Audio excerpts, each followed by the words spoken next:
talk about resilient dairy farms. This session is being recorded, so hopefully we'll be able to see it later on if there's anything you want to follow up from the session. There's many reasons why we are talking about resilience in the farming sector at the moment, whether it's climate related, economic related, or ecologically related. But now is a really good time to start thinking about resilience in your sector. I'm Pete Leeson. I'm from the Woodland Trust. I've been working with farmers for about 30 years, planting hedges, planting field trees, and I've become fascinated by regenerative farming systems. And I work in Cumbria, and I've worked a lot with James. So I'm one of the panelists, but I'll come in later on. I think we'd start talking about how to do it. Before then, we've got presentations from James Robinson, Lindsay Whistance, and Claire Whittle. And I'll just quickly run through the panelists for you, just so you know who they are. James is an organic dairy farmer from Strictly Farm near Kendal. This is a family-run farm that goes back over 150 years and now produces something like 750,000 litres of milk per year. James is a great hedge layer and was recently seen with his father and son, so 3 generations of farmers from Strictly laying hedges together, which is quite something. Lindsay is Senior Livestock Researcher at the Organic Research Centre.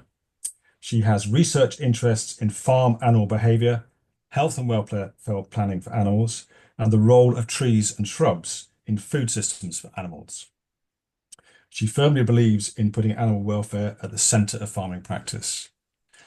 And the first speaker this evening is going to be Claire Whittle. And I'm sure everyone's aware of Claire from her social media and other activities. She's a practicing vet and now also a new entrant farmer. Very exciting. I first met Claire standing around a cow pat looking for dung beetles on a farm in Cumbria, for which Claire has a massive passion. And dung beetles are so important and a really good indicator of a healthy farm environment.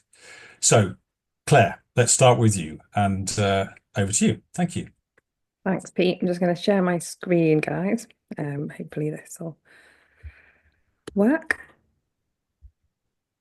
Oh, it's not working. There we go. Perfect. Can everyone see that okay? Hopefully.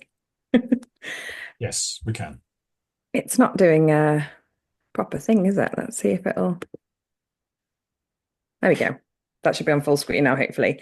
Yeah, so hi guys, I'm Claire Whittle. I'm a farm vet, and I'm just going to hopefully set the scene a little bit about why landscape design is a really important welfare concern for livestock. So this is a still taken from a future Met Office weather forecast, so you can get these online, and it's for July 2050, and as you can see, it is hot. So what they said in this weather forecast was that plausible weather conditions based on climate projections under a high emissions scenario, which we are currently in, see temperatures above 35 degrees C for 2 weeks in a row, reaching highs of 43 in central and southern UK, with importantly little notable rainfall. And what happens at these temperatures is that heat stress in our livestock is at a record high. So feed intakes can fall anywhere from 20 to 50% as we reach 35 degrees C and over, and production then drops significantly. Cattle fertility is affected, their ability to fight disease is reduced, and studies in the Journal of Dairy Science have shown that heifers born to heat stress dams have reduced milk yield potential. So there's potentially a long-term generational effect of future weather systems on our livestock. Now, we are incredibly good at designing sheds for cattle. And we do create almost perfect artificial systems for livestock. We can create perfect ventilation, we can add fans to reduce heat stress, we can groove concrete floors, and we can even feed cows with robots.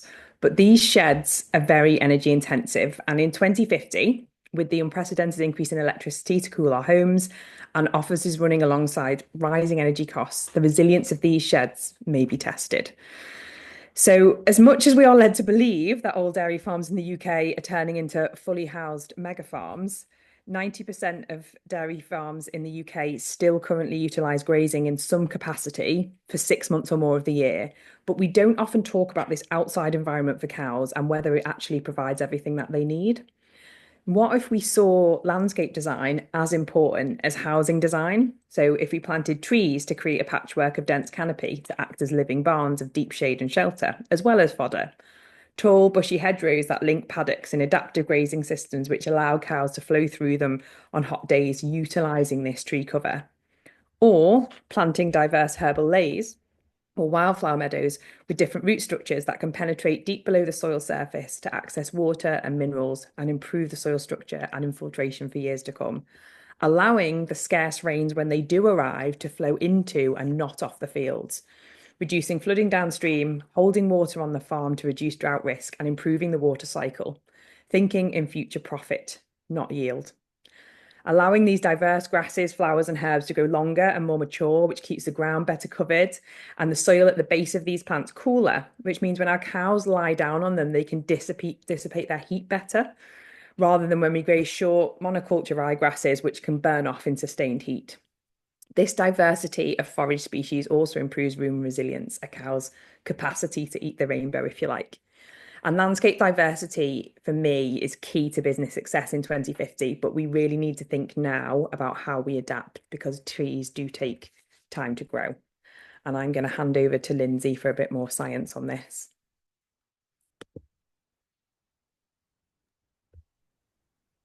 I might just mention, sorry, I should have said this. If you have any questions, please can you put them in the Q&A box at the bottom of the screen? Thank you.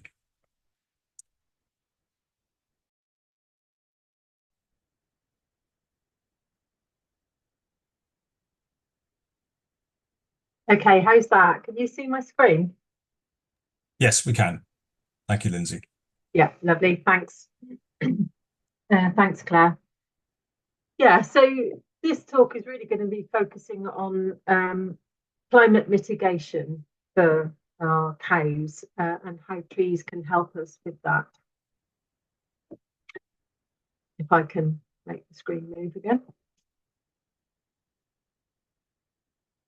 Right.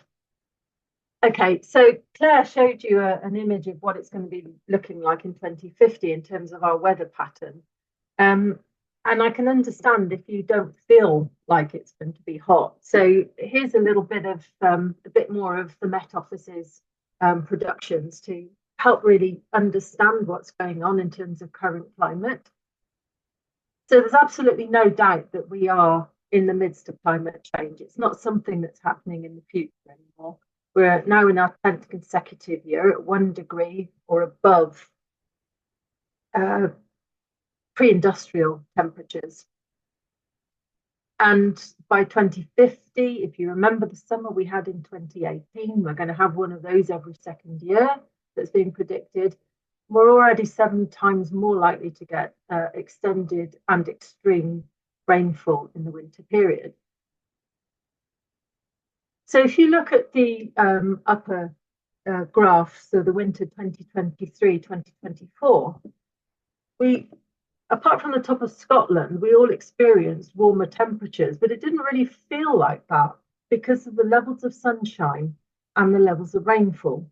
So most of us had much fewer hours of sunshine and much higher levels of rainfall, making the lived temperature, if you like, much colder than average. And the same thing happened in spring. So on the whole, we were all experiencing at least 1 degree higher than normal temperature, but at the same time, many fewer hours of sunshine and in places up to 70% extra rainfall. And I should say that these are compared to a 20-year average. So although the globe is warming, it actually felt colder. So if we look at what trees are doing for livestock, we can see that the benefits are both direct and indirect. So in terms of indirect benefits, you can see in the top left-hand corner the consequence of having shade. This is the summer of 2018, where there was very little green grass in evidence except for under the trees. Apart from solar radiation, the moisture is also being captured here. So it's holding the water down at a level where it's still useful for grass production. The field behind this tree belongs to a farmer who cut 1 cut of hay and then had no grass for the rest of the season and had to sell his cattle. On the flip side, in the winter time, even when there are no leaves on the trees, you can see here this downy birch is holding warm air closer to the ground, and surface level temperatures can be up to 6 degrees warmer than exposed land. And this can help with earlier grass production, extending the grazing season. And it also offers a much warmer place for outwintered animals to lie down and rest in. In the bottom right-hand corner is an image of an established ash silvopastoral system in Northern Ireland. This is very wet land. And on average, these trees have extended the grazing season by 15 weeks. And most of that was in the autumn, with about 3 weeks in the springtime.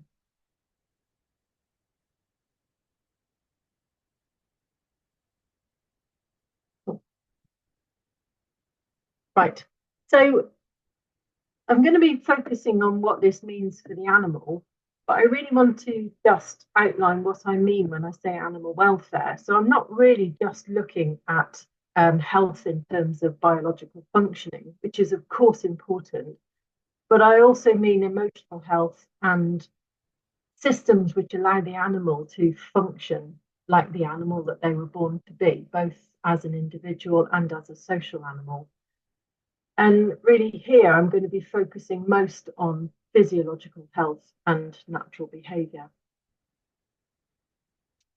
But before I talk about thermoregulation proper, if you like, I want to just mention the importance of body care in this narrative, because although body care the animals perform body care for multiple reasons, it also helps with thermoregulation by removal of dead hair, dead skin, and dust from the coat, allowing them to sweat or piloerection and things like that. So this is really a graph of temperatures and what's happening with the animal, if you like. So when we talk about the thermal neutral zone, this is really where metabolic rates are low or minimal. We think about these animals generating heat as a byproduct of metabolic processes. This heat is then used to maintain core body temperature. It's a very neat, energy efficient system. So they're motivated quite strongly to maintain this thermoneutral zone. So when they come to the edges, either it's too cold or too hot, they're strongly motivated to find an environment in which they can maintain or return to their thermal comfort. So this is a very efficient system. By seeking shade and shelter, they can help maintain this thermoneutral state without employing other mechanisms. When this doesn't work, for example, when they're too cold, they have to start eating more to generate more metabolic heat. If they're getting too hot, then they stop eating to reduce that metabolic heat. But they're also employing other things like panting if it's too hot, or shivering if it's too cold, but using more heat than they otherwise would.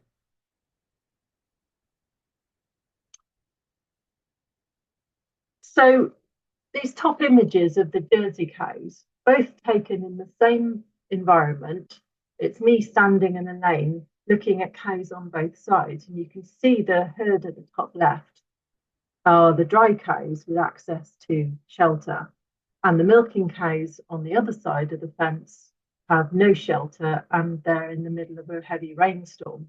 And you can see they're just in this shifting their behavior, looking for shelter, and they're not able to find it. You might also notice that there's one Frisian in the back. She's bigger, she is more less stressed by cold compared to the smaller Jersey cows, and she looks apparently unconcerned. So this is quite an important point, because the thermoneutral zone of any animal can shift and it can shift between species, it can shift between breeds, it can shift between reproductive state, age, coat colour, climatization, but it exists for all of these animals. And it's worth noting that although animals can acclimatize to different temperatures, it's typically a more stable temperature. So a prolonged hotter period is easier for them to adapt to than changeable weather. And this is one of the issues that we're having in the UK, that our climate, although it's getting warmer overall, we're also experiencing a lot of changeable weather situations, which is making it more difficult for our animals to maintain good welfare.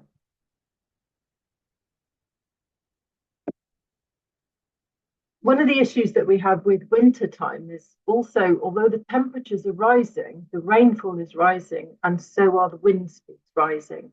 And if we think about a beef animal, it has a lower critical temperature. If its coat is dry and it's a healthy animal, its lower critical temperature is 0 degrees centigrade, around about there. So that's the cutoff point before it starts having to look for other mechanisms to generate heat. But once it starts raining, its lower critical temperature rises to around 15.5 degrees centigrade. If we think that for every 1 degree it goes below its lower critical temperature, it now needs roughly 2% extra energy, so extra food. This animal is already needing roughly about 30% extra food to maintain itself. And then if you add wind into that mix, you can quite easily get to a point where this animal is now needing up to half as much food again to maintain itself. So if we think of dairy calves, this is where most of the focus has happened. They're really starting to shiver at 3 degrees centigrade. So they've already passed their lower critical temperature. And in wet and windy conditions, this can reach around 13 degrees if it's had enough milk. For many dairy calves, they're held on restricted feed, and so their lower critical temperature is as high as 19 degrees. And if we're thinking about Jersey calves, then you can add another 6 degrees onto that level because of their smaller, less cold tolerant nature. So I've added this image in the bottom right-hand corner. This is a beef cow in Nebraska. I don't see any element of animal care or good welfare in this image. And I suppose it's easy to look across the water and say, well, this is not good animal care. But I do think we have to be a little bit cautious because we're already experiencing these kinds of weather conditions. And in the winter of 2017 and 2018, although we might not have seen so much snow, we still had over 500,000 animals die in Wales and Scotland in those winter storms. So the temperature humidity index is a normal predominant way of measuring heat stress in animals. But the challenge with this way of measuring is that it only measures temperature and humidity. It completely ignores the experience of the animal, and it assesses stress depending on drops in production or the outcomes of production. When you include animal measures such as skin temperature, core temperature, and breathing rate, we start to see, for dairy cows at least, that heat stress is beginning to happen much earlier. So the score of 68 is generally recognised as being where heat stress is starting to happen. But actually, there are cows already dropping in milk yield at score number 64. And the papers that focus on this are saying, well, we can breed these cows out, so we can breed better resilience, heat resilience into our dairy cows. And that's all well and good, but this is the current climate. These cows are living these experiences. And of course, the farmers who are farming these cows can't just pretend they don't exist. So we have to find ways of managing all of the cows. And it might also be that while we're breeding for heat tolerant animals, we are not breeding for cold tolerant animals. And that's a difficult issue for our climate, where we're still having cold winters.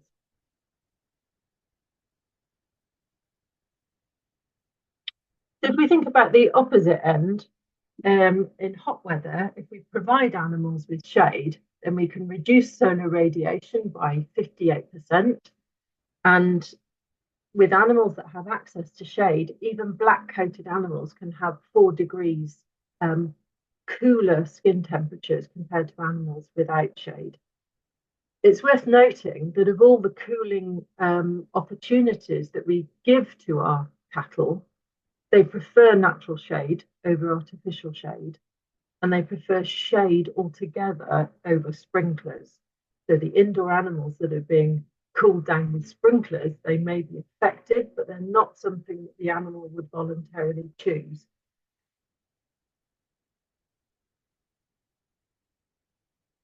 So it's also worth noting that when they can better maintain their body temperatures, they're also maintaining normal behavior patterns, and that includes feeding. So they're able to maintain production levels alongside. And for cattle, it's worth thinking, particularly for dairy cattle, it's worth thinking about when they're coming home for milking and the open trackways. Now, trackways can be made of lots of different materials, but there's some research done on urban temperatures at pavement level. They can be up to around 50 degrees centigrade, and with shade from trees, that can be reduced to 20 degrees. So that would also, an avenue of trees, for example, along trackways, would have a meaningful cooling effect for cattle coming home for milking. So where there isn't sufficient shade or shelter, you might be able to see these other behaviours happening. So these are normal, what we call alternative stable strategies in the behaviour world. So animals will find an area in the field where it has the biggest airflow, which can help with cooling. But of course, that doesn't reduce solar radiation levels. Another thing they might do is hog a water source. So they're hanging around that water source. But doing this, of course, again, they're not reducing solar radiation, and they are degrading the landscape by staying for too long in that landscape. And it's worth noting that for dairy cows, the access to water is so important that even if you do have really good shelter opportunities, if the water is too far away from that shelter, then they will simply give up on it because the energy costs of going back and forth are too great for them. At the same time, if you do have shelter but it's insufficient for the animals, then you'll find that they don't use the resources so effectively, and you'll get this kind of camping behaviour where you see the mucking in too few areas. You're not getting a spread deposition of nutrients across the landscape. So cows can recover from mild heat stress, and that typically happens at night time. But this is one of the other things that is predicted to be lost with overall global heating. So we're going to be losing that cooling nighttime effect, and therefore the benefits to our animals are going to be reduced as well.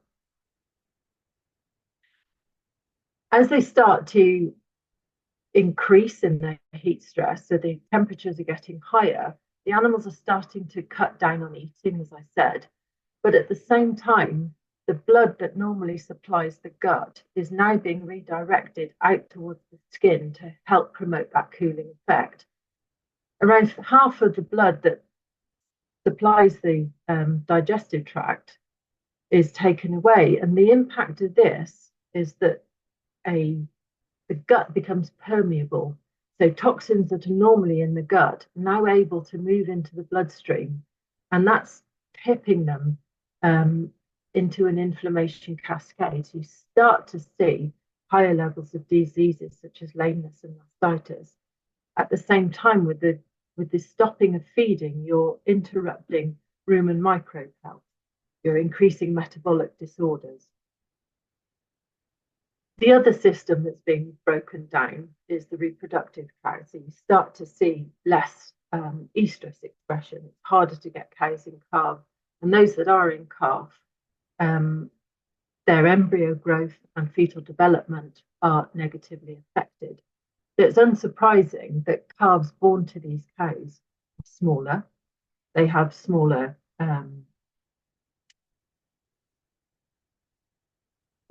should say, get onto this growth. They have smaller organ size, and particularly organs that are related to immunity are smaller. One of the biggest things that's happening that we've understood more recently is that calves rely on their mothers and their colostrum for passive immunity. And we know that we have a window of around 24 to 36 hours when the gut is open to these larger molecules, these big proteins, which are immunoglobulins. But we now understand that the gut is starting to close down much sooner. So the natural closing of the gut occurs when these specific cells are dying naturally and they're being replaced by normal gut cells. These cells are already dying in these heat stressed calves before they're being born. So that window is much, much smaller. At the same time, their mums are producing colostrum of poorer quality, less colostrum and of poorer quality. Their milk overall is of poorer quality, less milk overall, poorer protein quality and poorer fat quality. So it's probably unsurprising then that these calves that are born to heat stress dams are killed sooner, their mortality rates are higher and their cull rates are higher. We haven't done any analysis in the UK, but in America, they've done a financial analysis on the consequences of heat stress to dairy cows. There are lots of figures that have been bandied around, but the highest one that I've seen recently is $1.5 billion every year is the cost of heat stress to the dairy industry. And in the beef industry, this is around $400 million a year. And let's not forget that all of this is based on poor welfare. Yeah, that's quite a negative note to end on, but I think it's still quite a shocking note to end on, that we really need to build systems where animals are able to look after themselves, and that includes really the importance of shade and shelter. And the key element here is getting trees into the landscape. Thank you.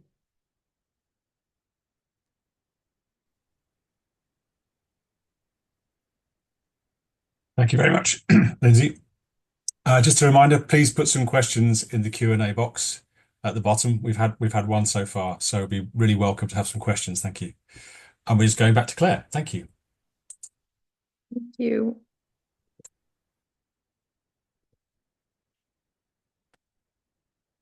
Can you guys all see my screen? Pete, can you? Yes, yep, I can. Smashing. I'm just trying to get to the next slide, which is not working. Oh, there you go. Yeah, guys, so I'm just going to give you a bit of an introduction. It's not necessarily from a dairy perspective, but just from a general livestock perspective. I've been lucky enough to just take over the management of a farm in Northeast Wales. So it's a 230-acre upland farm, and the plan for it is to sort of build a climate resilient, circular, nature-friendly community farm. And this is my business plan. So I've not ever really been good at doing financial business planning, but I can draw a picture like a 10-year-old. And today, what I just want to cover is a couple of things from a resilience perspective. So mainly focusing on shelter and shade and heat stress, looking at pasture, hedgerows and woodland. So the sale of the farm only went through very, very recently. So it's just at the very, very beginning of its regenerative journey, and there's lots and lots of different things to sort out from a resilience perspective. I mean, even the water and the fencing before our livestock actually arrive next year. So I think it's probably fair to say that it can feel more than a little bit overwhelming at times. So for anyone feeling like that about landscape design, you're definitely not alone in that. So obviously this picture isn't to scale, but this is basically the farm from above. So this is using Land app. So the big blue line you can see on the left-hand side is the River Ceiriog, which runs along the bottom of a really steep-sided valley. So you can see that the farm boundary, which is all outlined in red, that goes down right to the river.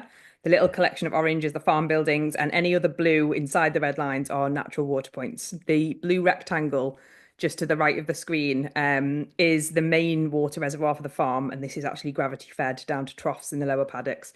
So just to give you an idea of how steep the farm is, on one side, this is the Ordnance Survey map. And you can see here we go from the river up to about 100, which is 200 meters above sea level, up to about 440 meters above sea level very, very quickly. And in the flesh, this is what it looks like. So all of this wooded area, there's about 40 acres of woodland here on this really steep incline. Now, for me on the farm, and you can see on the right-hand side of the screen, the hedges haven't necessarily been managed brilliantly historically. So this 40 acres of woodland is hopefully going to be emergency shade if it's required, given the poor hedgerow and woodland management across the rest of the farm. So in this instance, for me, part of choosing animals has been the case of choosing probably the right cow for the right place. So you certainly wouldn't put a Holstein on here, but really it does bring home the context of picking the right breed of cow for where they're going to go. And so for me, it's probably going to be a native breed. And for those who are curious, probably a Rigget Galloway. So if anyone does know anyone selling any, that would be really helpful to know. People have asked me about sheep. My current plan is not to have any sheep up there for at least a few years. There have been sheep grazing up there for a long time. But my plan of trying to farm without any pharmaceutical products says that giving it a rest from sheep and reintroducing cattle is probably the best idea in the short term. And I just really like cows.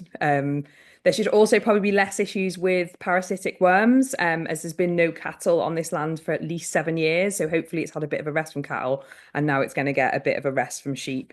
So yeah, large herbivores as well. I think having them in woodland is no bad thing, and Pete might correct me on this, but going in there, I think for short periods can actually be hugely beneficial for the woodland as well in terms of rejuvenation. And then, yeah, just talking a little bit about the hedges on the farm. This is a 270-meter hedge that runs along this fence line. It was coppiced about 3 years ago before my arrival. It obviously wasn't fenced off from sheep at the time or anything else. And is now totally dead, which is such a shame because I think some of those stocks are probably a couple of 100 years old. The same goes for that purple line across the screen as well. That was another 100 meters that was also coppiced. Now, I'm not entirely sure what the aim was here, but the black arrows indicate the wind direction, which comes straight up the valley. So there is absolutely no shelter or shade really there at all across a pretty vast area. So the plan is to get this planted up. I put in a application for the More Hedges scheme for the Woodland Trust for the whole area. And they've said that they will fund this area here, which is marked in blue on the map. So although it's not the full extent of the area, actually exactly where it is will provide significant protection for the wind into the adjacent fields. And again, I've drawn, or I thought I'd drawn the wind direction on in black arrows, but it's basically coming up from the bottom of the picture there. So yeah, so that's great. And then these are some more hedges just to show you. So they've been both over and undermanaged in sort of certain ways. So I guess undermanaged in that you can see the old pleaches on the left-hand side there. So it's not been laid for about 60 years, I think. So it's well overdue being laid. Unfortunately, as you can see from the middle picture, when I've actually come to either lay these at all, they're just breaking off because most of it's dead. It's just been grazed by sheep in the bottom. So the decision, which is why it looks so severe on the right hand side, has actually been to coppice this to rejuvenate it again and obviously get some hedges back on the farm, basically, that are going to be some use for cattle when they eventually go up there. And then just to flick over to, just going to scroll down. Yeah, so pasture management. So I just thought we talked a little bit about the beginning about the importance of diverse lays and things like that as well. But this photo was taken in August, and obviously on the right-hand side of the picture is the roadside verge, and then there's the field to the left-hand side. And what you'll notice obviously is the roadside grasses are far taller, and they're both seeding at the same time. But the ones on the roadside are much taller than that. And that's probably because they're under a lot less stress. than the ones in the field. So it's very similarly where there's been heavy grazing in this area, similar to if you imagine like a suburban park. So the grass gets mown again and again and again and again. And then the flowers in that sward in parks flower really, really low to the ground. And that's usually due to stress. So they're just putting out a flower because they're having a bit of a panic about whether or not they're going to be able to reproduce.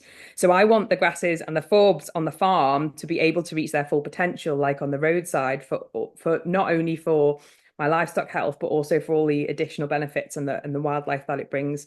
But what I want to say about here is the important thing about these two lengths of grasses is the soil at the base of the plants on the roadside is much cooler than in the field. So if my cows lie down in the grass on the roadside, they're going to probably be cooler on a hot day, so they'll be able to dissipate their heat better. And I want to replicate that in the field. And how I'll do that is I will allow really long rest periods and move the livestock quite frequently as well. The likelihood of them actually coming into contact with parasites as well when they're grazing taller swards is going to be much less because most gutworms are found in the bottom 5 centimeters of the sward. So keeping them actually physically away from the parasite burdens that are on the pasture too. So the first plan was how do we create a more robust, diverse and deep-rooted sward for all of those reasons. And so currently we're using the tool of rest. So the plan is to not have any livestock until June next year, by which time it'll have had a full year's rest. And that's really important for me for maintaining and sort of restoring any biodiversity there as well. So this is actually the same field. So the photo on the left was taken in April 2024. You can see it's gappy. The grass is very, very short. You can see the soil there as well. It's also not going to be much use if there was to be a subsequent drought as well, because a lot of the water's going to run off. There's not going to, potentially those grasses are going to burn off too. So as you can see on the right hand side, that's versus October, so that's 6 months rest. And then just what the interesting thing to note there is that the biomass that's above the ground, so the amount of grass in my hand is very similar to what's below the ground. So that's really important for soil health. But again, it has all of those benefits potentially for livestock health. And then it's had these other amazing benefits of leaving the grass. So on the left-hand side of the screen, you can see a lot of vole holes. The farm is absolutely covered in holes for voles at the moment. They are everywhere. And yeah, as a result, the wildlife that we've seen on the farm has just increased drastically. So we've got Michael the Kestrel, I don't know why I call him Michael, but Michael the Kestrel down at the bottom. That top photo in the snow, that's a short-eared owl, the hunting in the day. And then very, very luckily, we saw a long-eared owl the other day, which is very rare to see. But yeah, all of that biomass is basically got all of these bugs and insects and spiders and everything in there, and obviously things that feed on that, and obviously the voles will actually eat the grass itself.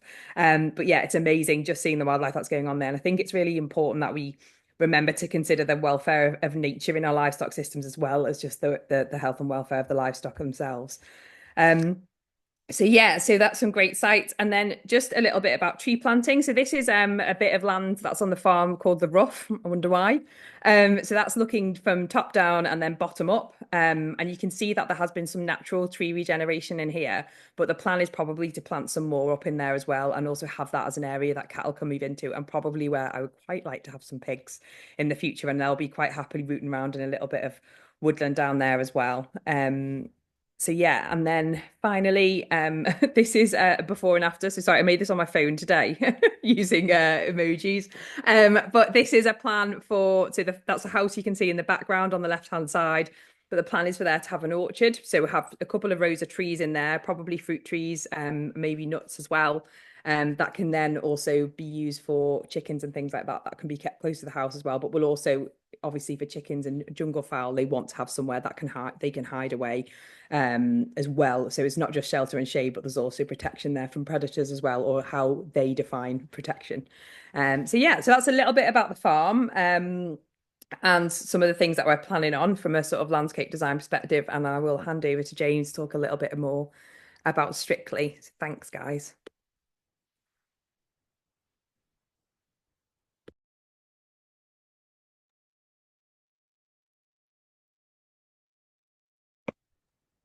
I'm hoping I can find a way to screen share. There we are.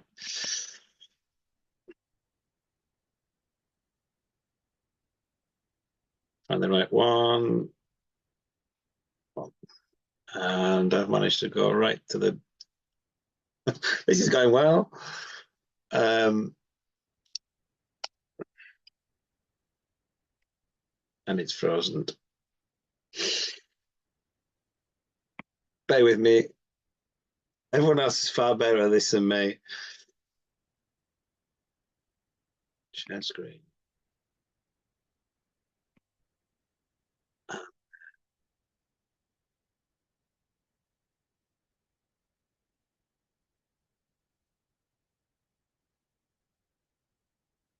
There we go. No, this isn't it, is it? Right. Apologies for this. There we go. Right, we're in. I hope everyone can hear me. I hope everyone can see this. We can, James. Can. Thank you very much. Thank God for that. Yes. Because I was wanting the ground to open me up for a minute there. Right. Anyway, this is welcome to a little bit of Strictly. So we've got some little sturks there, some calves underneath that tree. But Strictly Shorthorns have been in this field on this farm for 150 years as of February next year. So February the 20th will have been here for 150 years. We're very lucky to have this farm. It's an interesting farm, as you'll see later on. It's quite hilly, all grassland, and it's always been home to dairy cattle as well. We're lucky to own all 300 acres of that, and we've been fully organic for 19 years now. That was part of the decision was financial, but part was ethical as well. It fit well with our way of farming anyways, and then we're getting a better milk price, and it's just a really good way of farming, really sustainable way. We've got 270 pedigree short dairy shorthorns on farm, but half of them are milking cows. We're about 120 milking cows, and the rest are the followers. 3 generations working on farm, as Pete alluded to. So that's my dad Henry and my son Robert. We're looking at 3 generations get on together, nearly always. And we've used stewardship schemes for the past 30 odd years, really, to make our farm more. Building our farm. So we're building the landscape really as to how we want to be able to farm it. And by that, I mean getting the hedges right, planting trees, fencing off water courses, that sort of thing. So we've used the schemes to help us do that over the last 30 odd years. We're currently in these 2 schemes, in the 60 acre in mid tier, which finishes end of this year, and the higher tier we're halfway through at the moment. What will happen next year? I don't know. We're hoping to get some of this mid-tier lumped in with the higher tier, but the way the government's going with things, we're not just too sure what's going to happen with it. Currently, milk is sold to Yew-Tree, which has just been taken over by Muller, and then some to localised and cheesemaker. Don't know what's going to happen in the future with the Muller organic either, so we'll just have to see on that. So yeah, so we've got a diverse landscape. Half of the grassland, as on there, it says it's permanent pasture. The reason it's permanent pasture is because it's either too steep, too wet, too stony, too rocky to be able to plough that sort of thing. So we've been able to really maintain. And by permanent pasture, I mean it hasn't been ploughed since wartime. It's that type of permanent pasture. We call it all grassland. So the entire farm is grassland, but in reality, it's green. So we have a diverse layers, species-rich grassland, that type of thing within that as well. So we've got the 17 acre with the hay meadows, the species-rich hay meadows. A lot of hedges. That's actually up to 11 kilometres now. I should have changed that. We've planted some this spring. And then the 14 acres of woodland, half of that is ancient oak woodland, and the other half is about 30-year-old woodland. Really looking to have a 2 acre pond that's 30-odd-year-old. And then we've created wetlands and fenced off some becks as well. So very diverse landscape that these cows graze in and around. This is my view in summer. Cows bum for the majority of summer walking the cows up. I love walking the cows up. And you'll see when they're walking up, they're looking for shade. So it's a really hot day and they're looking for shade all the time when they're walking up. So like Lindsay said, getting trees planted along cow tracks is beneficial, but then with these old hedgerows, we were able to utilise them. So this is an ordnance survey map from 1862, and this is the sort of nearest map that I can find for when my great-great-grandfather took over at Strictly in 1875. So Strictly's up here. The photo of the cows just then was them walking up this field here. The cows are sheltering down in this bottom end of the original photo. So very much an awkward-shaped farm. Interesting, you might say, rather than awkward. But my great-great-grandfather, sorry, he could stand on top of this hill here and then see the majority of the farm, and he would recognise it now So we're really lucky that all these fields that are marked on here are virtually all intact, all the field boundaries. We've got a lot of small fields, average field size is under 5 acres, but that enables us to practice our rotational grazing very easily within the existing field system as it was going back all that time. Now, this is a sort of the first aerial photo, the first photography that we've got really of the farm taken from above, taken it just towards the end of the Second World War, and it's but as you can see on it, really, they have farmed right up to the boundary and everything, so there's there's virtually no scrub anywhere. The hedges are really hammered back. There's crops growing actually in areas that we can't even farm now because of that wet. So this is really an indicator for me of a changing climate. So this field that I'm highlighting here, where there's the corn or the hay stooks, it's probably corn stooks in that. You can see the remnants of them on there, and then also on this banking on here. That's far too steep just to measure tractors, but this one here is actually it's really, really wet. So we can't actually even get in there with a tractor now. So we are very much in among a changing climate in both in my father's lifetime and in my lifetime. So we need to do something about that. So this is where we are at Strictly. I am here. So this is a LiDAR footage of sort of southeast Cumbria. So you've got this is Windermere Lake here, and then this is the sort of this is Morecambe Bay in this area here. So if you look at this area here, really sort of unique landscape that we've got really. Geologically, it's very unique, made up of little drumlins. So each of these little lumps is a big hill.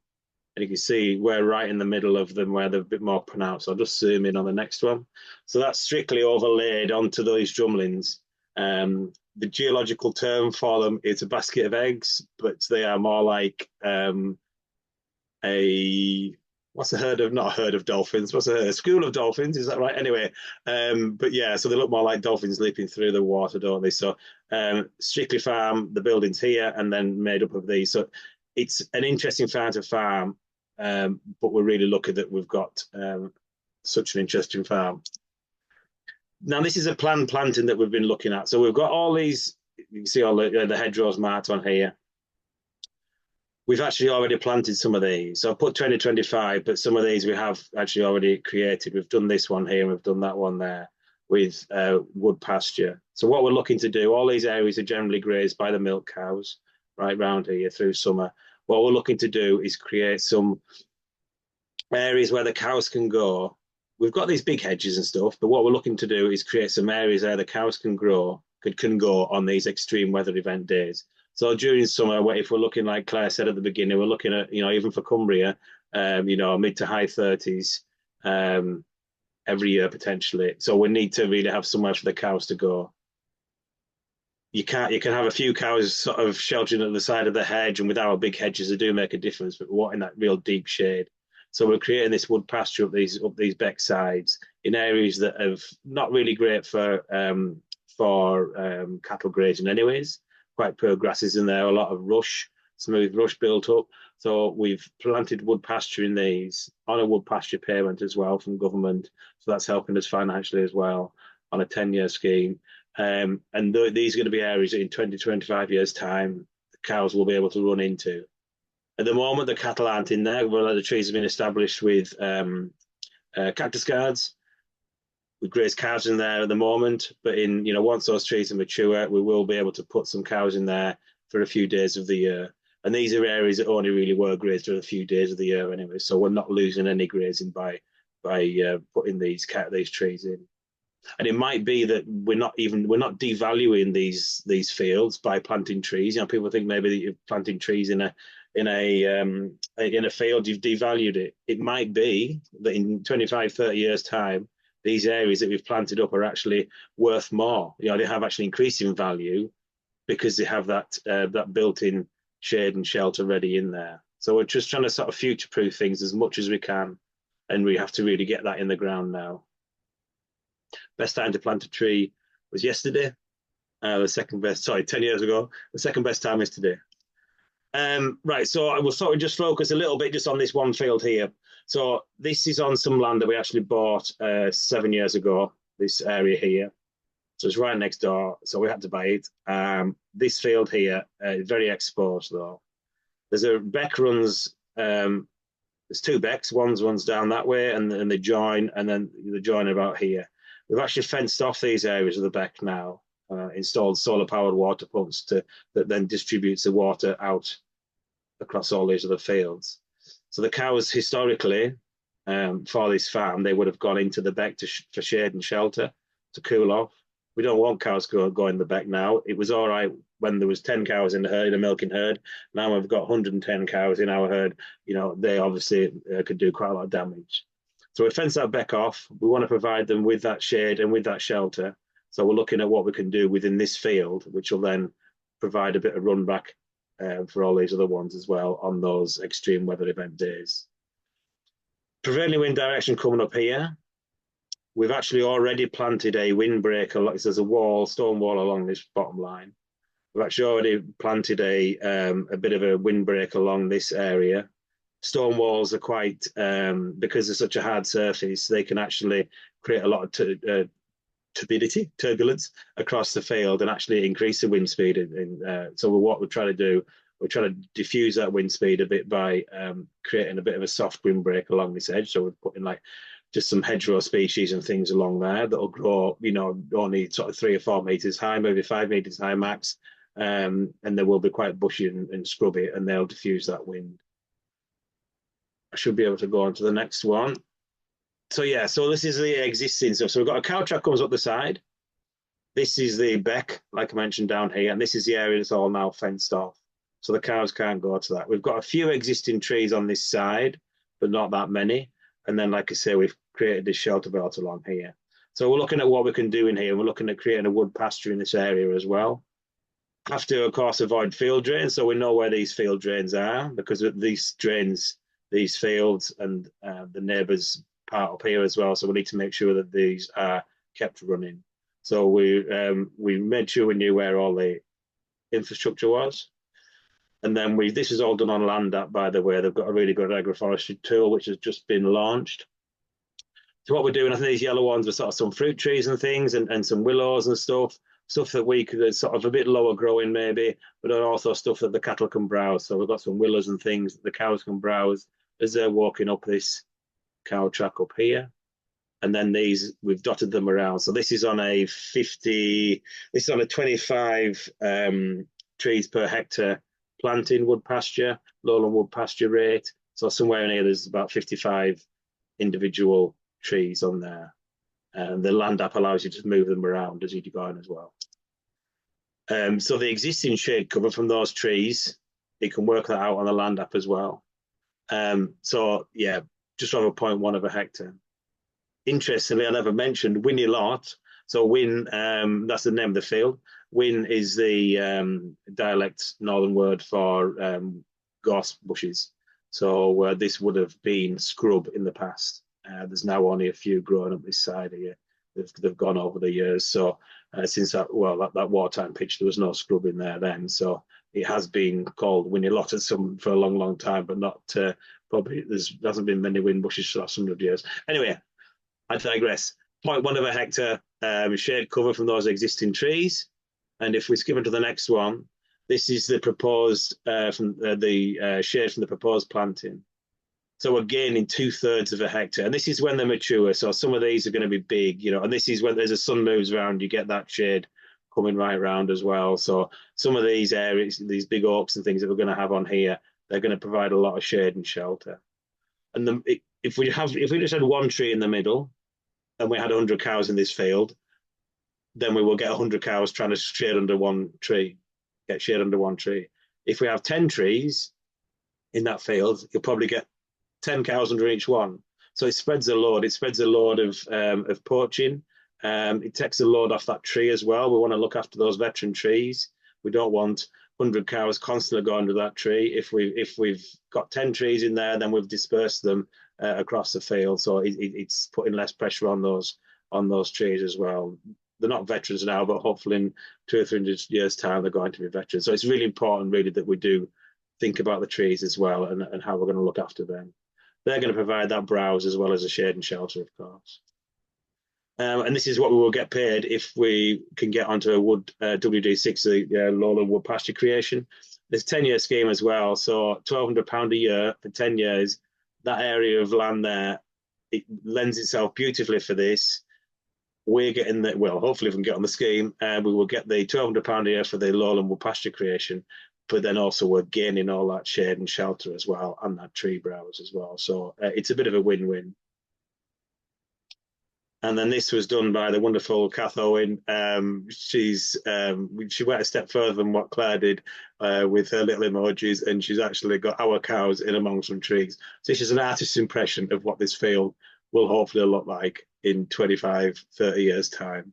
We'll still have shorthorns, there'll still be trees, and there might be a little bit of sun as well.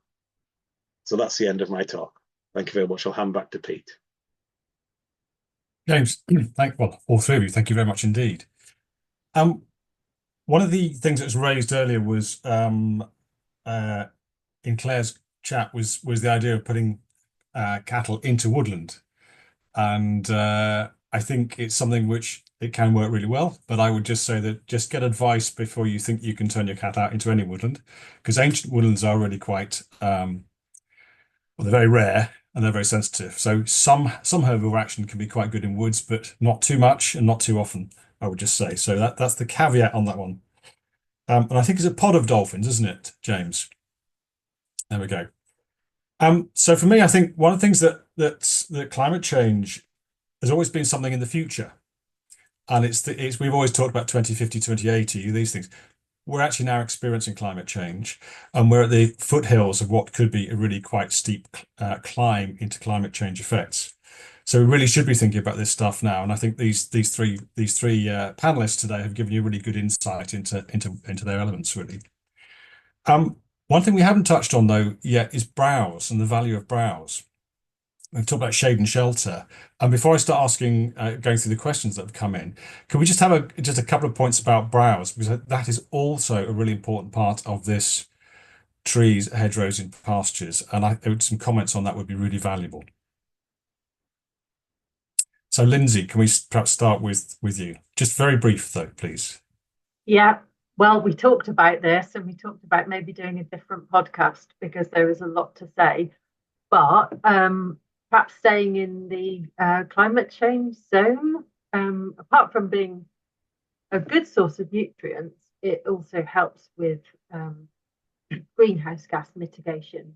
So we can see that the tannins in tree leaves help with methane emissions, helps with nitrous oxide emissions.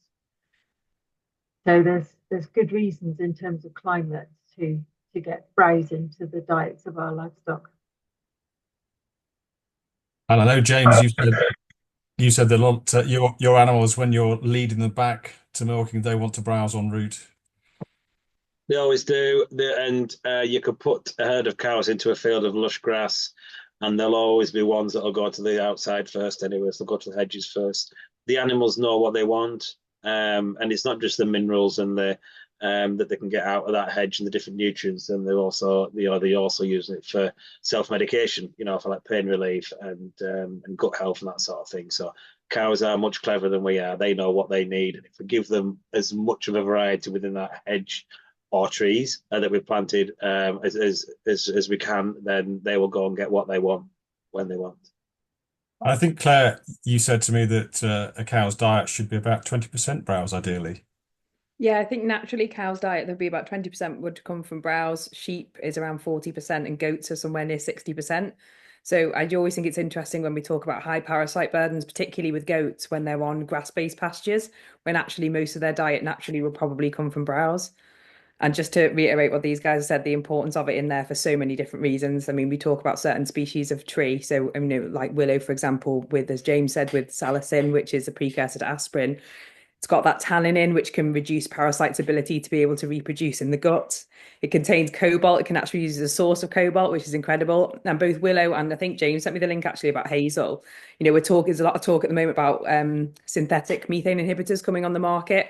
Willow and hazel both do those jobs very, very well and have been shown to reduce methane emissions by somewhere around 40%, I think, for willow. So yeah, pretty high. So I think that diversity of diet is just really important for rumen resilience and also that rumen microbiome, basically, that we talk about a lot. And is this the same for dairy cows as, say, beef cattle? I mean, I Yeah. assume it's the same animal, isn't it? So Yeah, exactly. Same animal. yeah. Okay. Yeah. So I mean, sorry, just to add to that, I mean, it's worth saying that whilst the average annual diet for a cow is around 20% tree fodder, they can eat over half of their diet as tree fodder and digest it very well. Even though they are consummate grass digesters, they digest tree leaves really, really very well. So their intake might go up to around 55%, either in dry times when there's very little grass available, or in the springtime when there's lots of tasty young shoots to be browsing on. And as James says, they're always checking out browse. There are so many plant secondary metabolites that we've still yet to understand what they offer to the animals. We focus on these big messages about condensed tannins for parasites, salicin for pain killing, but there are hundreds of plant secondary metabolites that offer the animals something that we don't yet understand. So we're really talking about a full palette of edibles in a field and around a field. So this sort of this 3D grazing that we talk about. Yeah. Right. Let's move on to one or two of the questions. So Bill has asked, this is quite a long question. How can we resolve the apparent conflict between tree and animal health that can arise when large numbers of livestock spend long periods of time crowding under canopies of individual trees to escape weather extremes? Could the establishment of buffer zones around field edges, as required by DEFRA, still achieve both objectives? Can I pop in with this? I mean, hopefully I mentioned that a little bit with the, rather than having one tree, have 10 trees, have 20 trees and just sort of ease the burden on that one tree.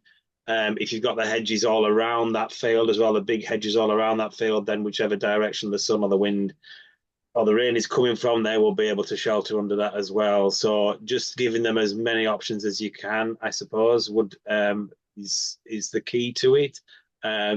You never, there's always going to be one tree that they're going to prefer to go under.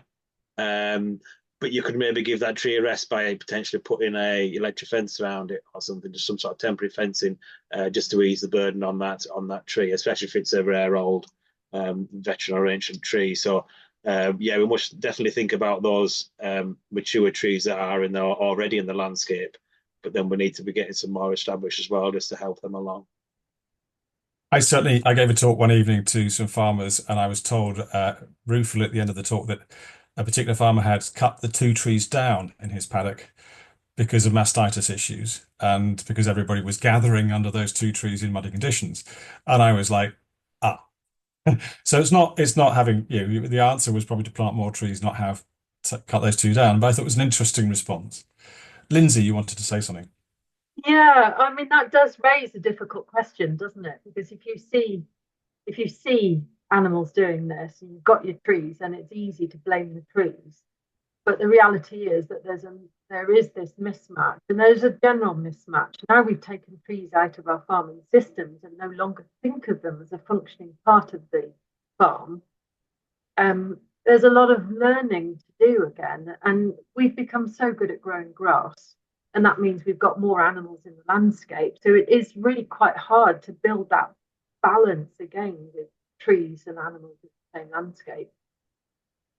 I think that the couple of things we need to consider in terms of the flies and the mastitis, it's not just about the trees, but about whole landscape thinking, because all animals, including insects, like trees. And if you've only got 2 trees, then they're all going to be in the same place at the same time. But if you build more trees, get brave and put more trees and shrubs into that landscape, you're also building habitat, as Claire said, for your predators coming in. So you've got the birds, you've got the other insects that are predating on these nuisance flies. And some of the research has been done looking at head flies in open pasture and silvopasture. And actually, there are 40% fewer flies in the silvopastoral system than there are in the open pasture system, because you've got the biodiversity, the full spectrum of predator and prey in that system. So it's really nice cyclical system, if you like. You're not stopping anything being there, but you're helping the environment manage numbers. And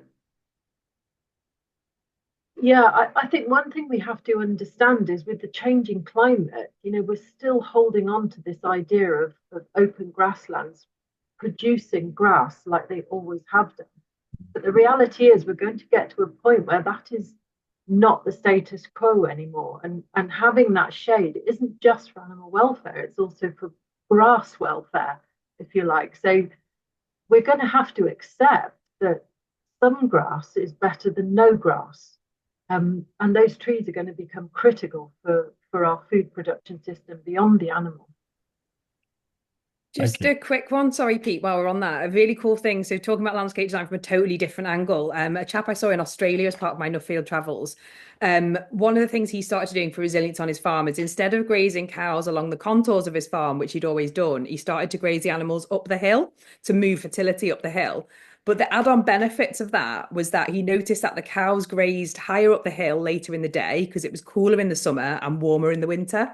But the other thing was that his fly fly inputs, so things like his parasiticides that he was using for fly control, basically dropped because what I think is the cows knew that flies hate the wind, and so they would go and stand in the wind where the flies weren't. So he actually used not only trees to mitigate how the cows behave, but also the actual contours of the land itself.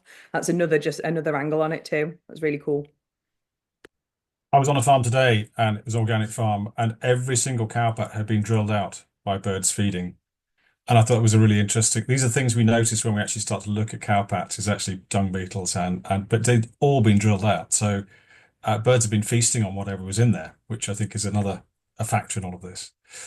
I think your diagram on heat stress quite eloquently showed this, Lindsay. But one of the questions here is presumably heat stress effects occur in both high and low extremes. I think you answered that, but just be nice to just clarify that. Yeah, sorry, Pete, I just missed that bit. The little bit before the extremes. I think your diagram showed this quite well, is that actually the extreme effects are both sides, both too hot, too cold. But the question comes in, presumably heat stress effects occur with both high and low extremes. I think you answered it quite well, but just clarify. Heat stress occurs at high and low extremes. Is that what? Okay. Well, the effect of stress on animals is both high and low temperatures. Oh yes, for sure. Yeah, I mean the challenge when developing these narratives is that the research is often done in narrow bands. So when we're looking at cold stress, most of the focus is on early life. So lambs particularly, we're looking at survival of lambs. And this kind of research is driven by loss in production. You're having lambs die at birth, essentially. And then the heat stress is typically done on dairy cows, and typically high yielding dairy cows, because these are where the most losses are happening. So that's really where our real knowledge is being centered.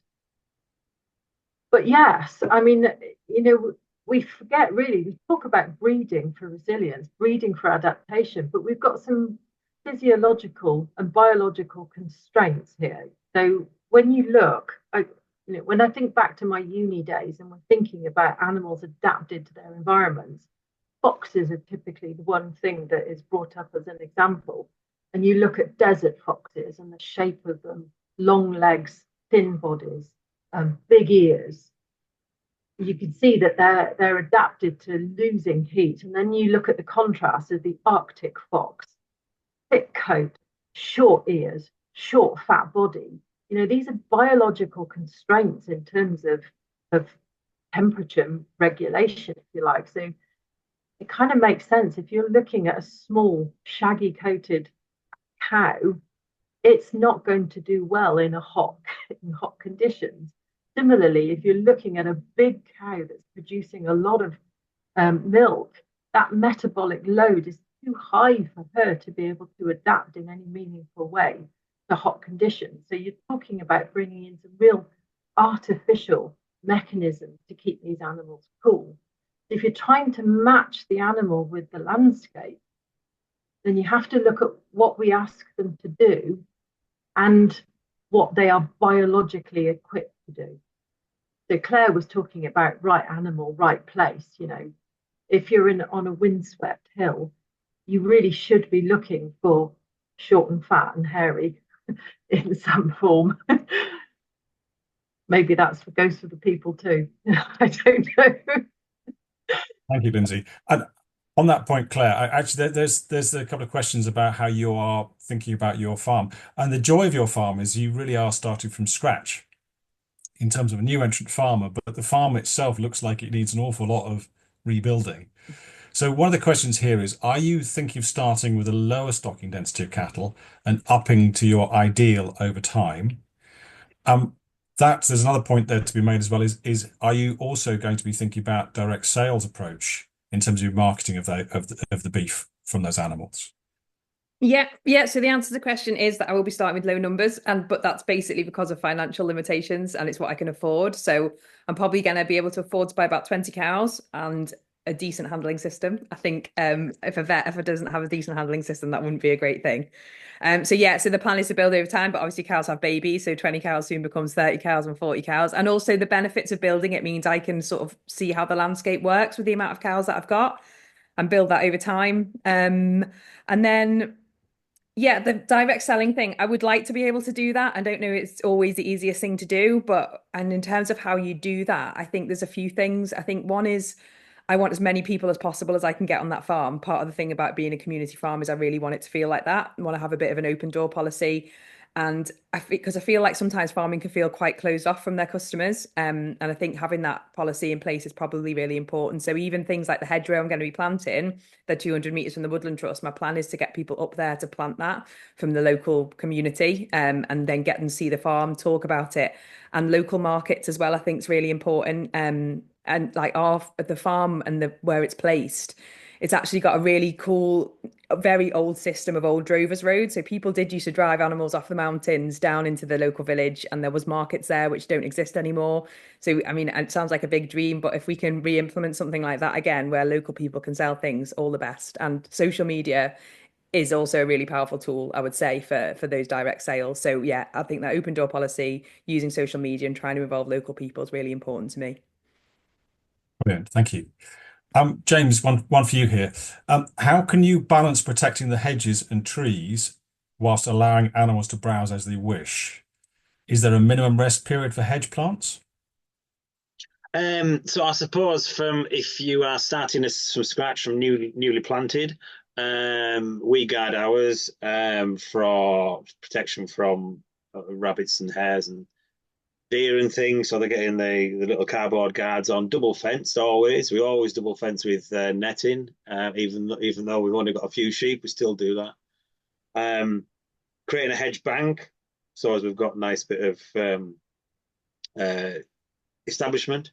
But then we also then leave that fence up until it's to lay on its first time. So the first time we'll be laying will be, say, 10, 12 years, something like that. If the cows have reached over and they've browsed a little bit in that time, it doesn't matter. It's going to make that hedge plant stronger anyway. We're just going to let it bush out and stuff.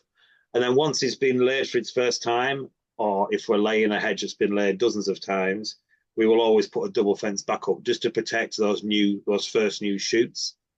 And then once it grows to outside of the fence or to where the cows can browse it, so the fence is like 1.5 meters, I think, from the centre of the hedge, or more if it's a bigger hedge. There is bound to be that growth where the cows can eventually reach, and that's fine. You know, we want them to be able to browse on that. And the hedge will just keep growing up and out and up and out, and then eventually it'll be, you know, it's not going to affect it at all anyway. So fine to have the cows browsing that hedge. If you've got a double fence there, it's going to protect it as long as they don't eat it right off and they don't keep hammering it all the time right back to the sort of main stem. It'll be fine, and it does create a nice, real bushy, healthy hedge, anyways. If they're getting eaten. And I think your system is a mob grazing one where animals are not set stocked anyway, are they? So they're moved around quite a lot. Yeah.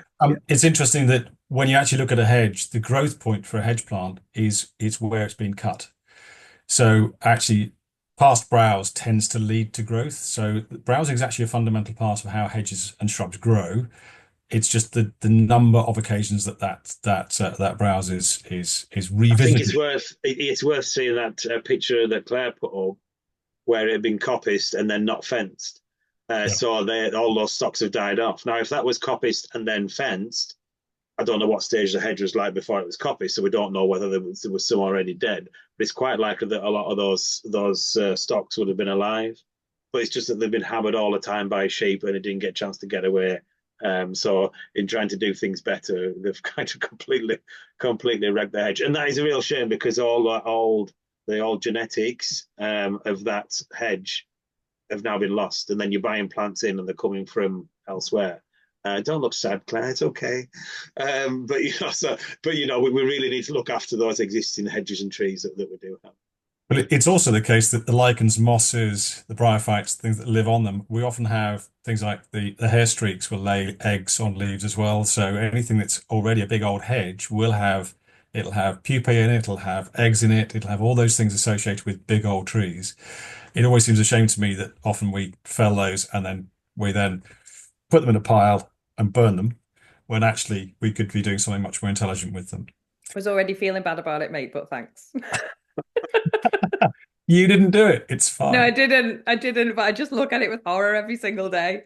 I go around Cumbria these days and I have to be very, very careful because I look at hedges all day long and I think, we could just do so much better, really. Bill's asked another question here about your grassland, James. Will any of your grasslands qualify for the priority habitat species rich grassland payment? And are those very diverse types of pasture suiting your system?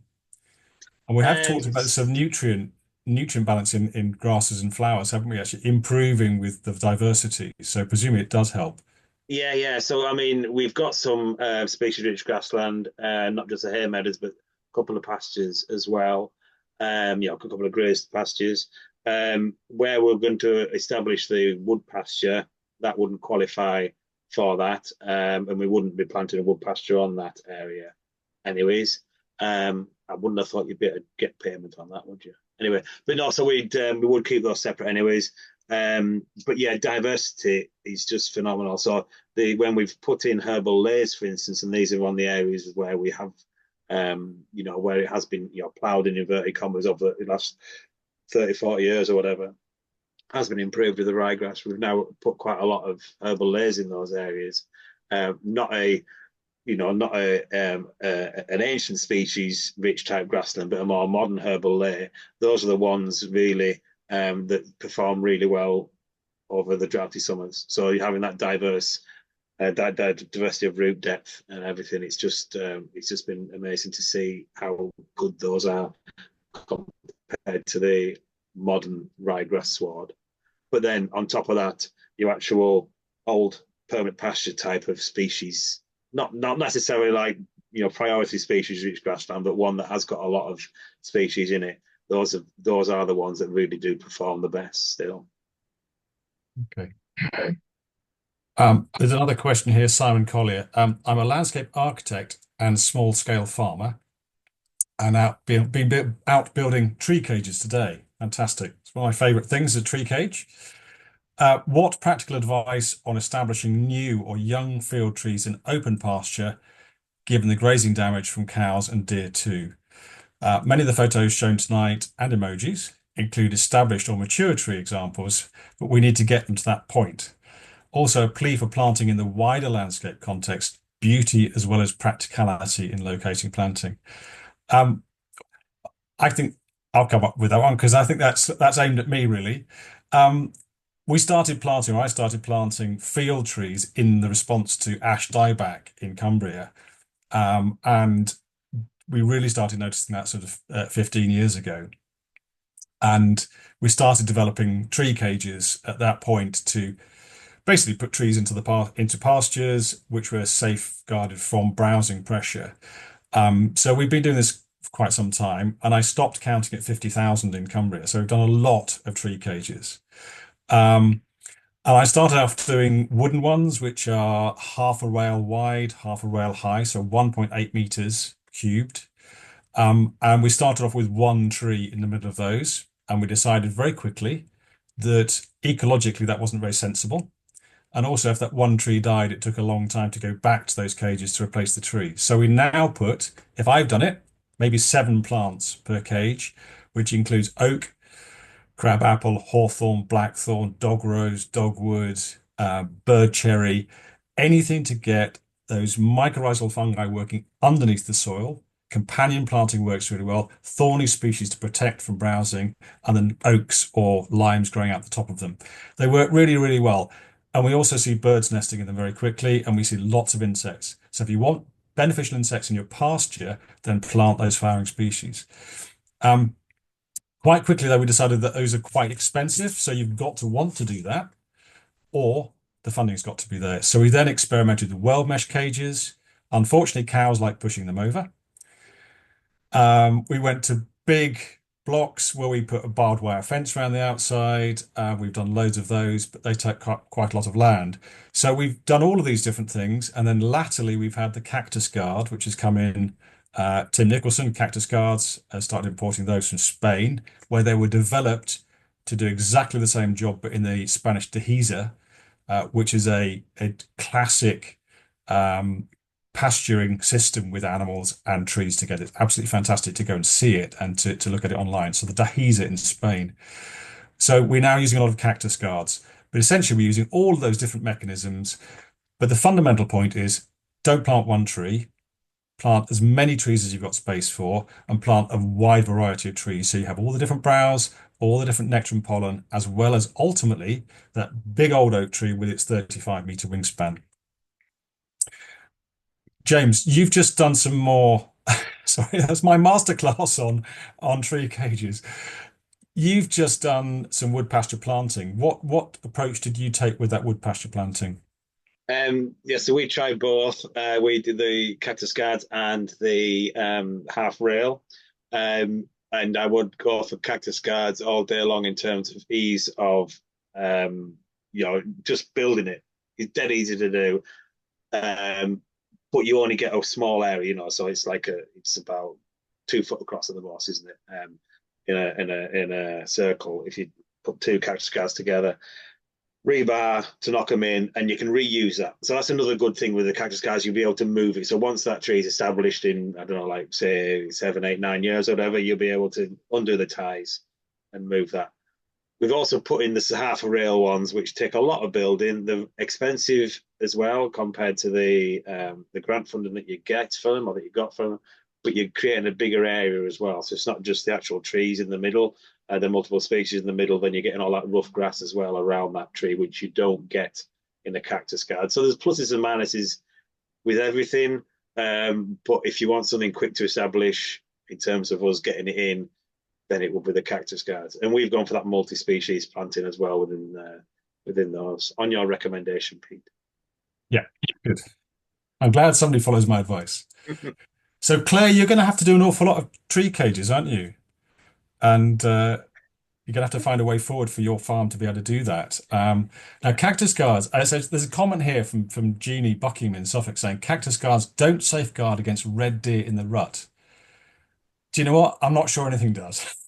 So we've had wooden tree cages that have been annihilated by bulls in a field when they take against them. So you just have to do the best you can in every circumstance.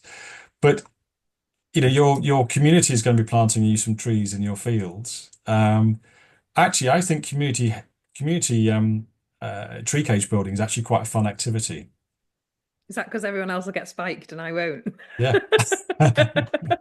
Got a really fun thing for everyone to do. But I think with the cattle thing, you need some kind of sensible protection. And the well mesh cages, which we like because they're easy, they're cheap, they don't stand up to cattle. Now I think DEFRA requires, if you use well mesh, to actually that you are required to run 3 strands of barbed wire around the cages. I think that's his spec, and I think spec requires, I think it's either 1.8 or 2 meters high in terms of cages as well. So do check spec. If you're going to go in for a scheme, make sure you get the right spec when you're putting it in. Cactus guards at the moment don't hit that spec, but we use them doubled. So we use one on top of the other. Yes, it doubles the cost, but it means you've got more area to plant trees in. So it's just worth thinking through. And in terms of numbers, James, you said you were planting at 25 stems per hectare, I think. So yes, we are. Yeah, so that was for that is for the lowland wood pasture creation one. I think it's 25. I might be wrong, but I think it was 25. That is. So it's quite a low density that, but if we're getting, we've put large species in those as well, so we will end up gaining quite a lot of shade cover within that as well. So oaks, hornbeams, we put some lime in as well, but then we've also gone for some flowering species like the rowan and like the cherries and stuff as well. So wetter areas, we've put some birch, alder, that type of things in as well. They're not going to live as long, but then they'll keel over, and something else will grow in the place and stuff. So yeah, right tree, right place. Which yeah. And also, please protect deadwood. Deadwood's an amazing habitat and brings in so many fungi and other things with it. So if you've got deadwood in your pasture, it's a really good thing. Right, I think we've hit the 8 o'clock limit, and so can I just please thank our 3 panelists. Lindsay, thank you, awesome. Claire, passion, wonderful. James, 150 years of experience, one place. The session has been recorded. Everyone's given their time freely, and thank you so much for all those people listening in.